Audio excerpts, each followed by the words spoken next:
আদম সন্তান মানব জাতির অলি দরবেশ গোস কুতুব আকতাব আওতাদ আব্দুল সজীব নকিব সব মানুষের পায়খানা নাপাক, পায়খানা নাপাক, দুর্গন্ধ, হারাম।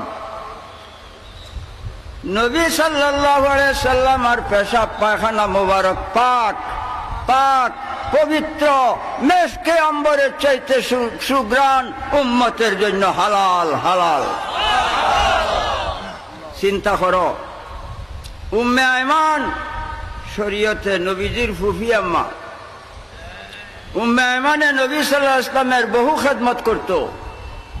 একদিন নবী সাল্লাল্লাহু আলাইহি ওয়াসাল্লাম পেশাব মোবারক অসুস্থ অবস্থায় একটা পেয়ালার মধ্যে রাখিয়া দিছেন। উম্মে আয়মান পিপাসিত অবস্থায় ঘুম হইতে জাগ্রত হইয়া আসছে, আয়া শরবত মনে করিয়া পেশাব মোবারক খাইলছে। সকালে সকালে নবী সাল্লাল্লাহু আলাইহি ওয়াসাল্লাম জিজ্ঞাসা করছেন, উম্মে আয়মান আমার পেশাব কি হলো? উম্মে আয়মান কয়, ইয়া রাসূলুল্লাহ, আমি ঘুম হইতে পিপাসিত অবস্থায় জাগ্রত হইয়া শরবত মনে হইয়া খাইয়াছি। খাইছি তো খাইছি, ইয়া রাসূলুল্লাহ আমার জীবনে এত স্বাদের জিনিস আর খাই নাই। নবীজি বললেন না অন্যায় করছো, এই কথা বলেন নাই। হারাম খাইছো বলেন নাই, গুনাহ করছো বলেন নাই। কোন আলেম কিয়ামতের আগে প্রমাণ করতে পারবে না। আমি প্রমাণ করব কিতাব দিয়া, যখন চাও তখন।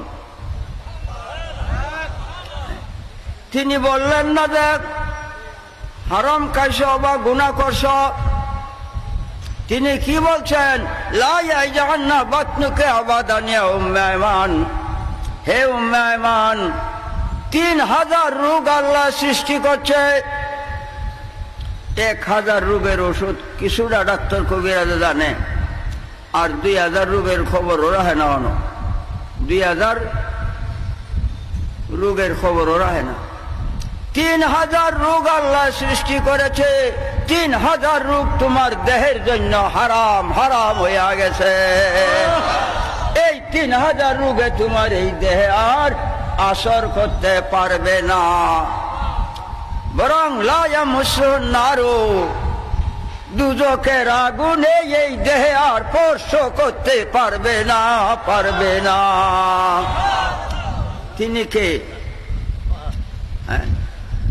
খুরাদ গর্দদ হামা পলি দিজি জুদা, ওয়া খুরাদ গর্দদ হামা নূরে খুদা।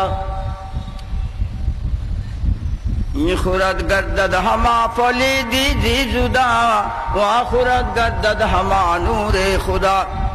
তুমি আমি যে খাদ্য খাই, গু, পায়খানা, নাপাক, দুর্গন্ধ, হারাম হইয়া বাইর হয়, এই খাদ্য নবীজি খাইতেন, আল্লাহর নূর হইয়া বাইর হইত। নবীজি পেশাব পায়খানা মোবারক করতে গেছেন, করিয়া আসছেন। আয়েশা সিদ্দিকা রাদিয়াল্লাহু তাআলা আনহা গোপনে গোপনে গেছে, দেখতো, গিয়া দেহে নাই, কিচ্ছু নাই, মাটি গ্রাস করছে। মাটির থেকে মেশকে আম্বরের চাইতে সুঘ্রাণ, সুঘ্রাণ বাইর হইতাছে। যদি নবীজি এই দুনিয়া সৃষ্টি জগতের মাটিতে পেশাব পায়খানা মোবারক না করতেন, আজকে বিভিন্ন রঙের ফুলের মধ্যে সুঘ্রাণ থাকতো না। এই ফলের মধ্যে বিভিন্ন রকমের ফল, বিভিন্ন রকমের স্বাদ। নবীজির পেশাব পায়খানা মোবারক দুনিয়ায় না হইলে এই স্বাদ ফলের মধ্যে পাওয়া যাইত না। কেলো রে মক্কা নগরে আরশে আজিম হইতে, আল্লাহ নিজে বলেন মুহাম্মাদুর রাসূলুল্লাহ।